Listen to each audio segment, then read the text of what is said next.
మనకంటూ చరిత్రలో ఒక పేజీ ఉండాలనే డైలాగ్ మనం వింటూనే ఉంటాం. మనిషన్న తర్వాత కాస్తంత కళాపోషణ ఉండాలి, మనిషన్న వాడు కారాదు మట్టి బొమ్మ అని గొప్ప డైలాగులు విని ఉన్నాం కదూ. ఇప్పుడు అవన్నీ ఎందుకండి అంటారా? ఈ లక్షణాలు ఉన్న వ్యక్తి జీవితం గురించే మనం చెప్పుకోబోతున్నాం. ఇంతకీ ఆ మహా మనిషి ఎవరనేగా, ఇంకెవరు ఉంటారు? మన పవర్ స్టార్ పవన్ కళ్యాణ్. పవన్ కళ్యాణ్ పూర్తి పేరు కొణిదెల కళ్యాణ్ బాబు. 1971 సెప్టెంబర్ 2న బాపట్లలో జన్మించారు. కొణిదెల వెంకట్రావు, అంజనాదేవిలు పవన్ తల్లిదండ్రులు. అన్నలు మెగాస్టార్ చిరంజీవి, నాగబాబులు. చెల్లెళ్ళు విజయదుర్గ, మాధవిలు. ఇక సినీ రంగప్రవేశం గురించి చెప్పుకుంటే 1996లో అక్కడమ్మాయి ఇక్కడబ్బాయి చిత్రంతో తెరంగేట్రం చేశాడు పవన్. తొలి ప్రేమ, గోకులంలో సీత, సుస్వాగతం, తమ్ముడు, బద్రి, ఖుషి, జల్సా, గబ్బర్ సింగ్. అటు తర్వాత అత్తారింటికి దారేది చిత్రాలతో విజయాలు సాధించాడు. కాటమరాయుడుతో అప్పటి రికార్డులను తిరగరాశాడు పవన్. ఇక వ్యక్తిగత సమాచారం చూసినట్లయితే 1997లో నందినితో వివాహం అయింది.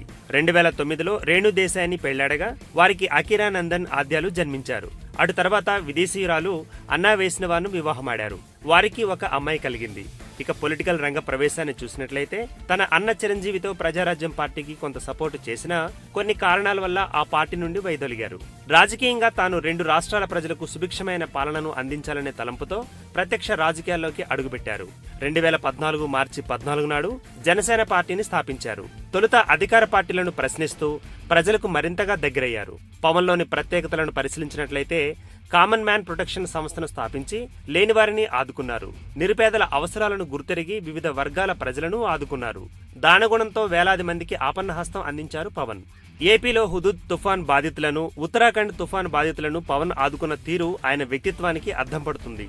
జనాలకు సుపరిపాలన అందించాలనే తపన, లక్ష్యంతో జనసేన పార్టీని స్థాపించాడు పవన్. రానున్న 2019 ఎన్నికల్లో జనసేన పార్టీ జెండాను రెపరెపలాడించనున్నాడు. ఈ విషయాలను పవన్ కళ్యాణ్ పై ఉన్న ఆసక్తి మేరకు సేకరించి మీకు అందివ్వడం జరిగిందని గమనించాలని మనవి.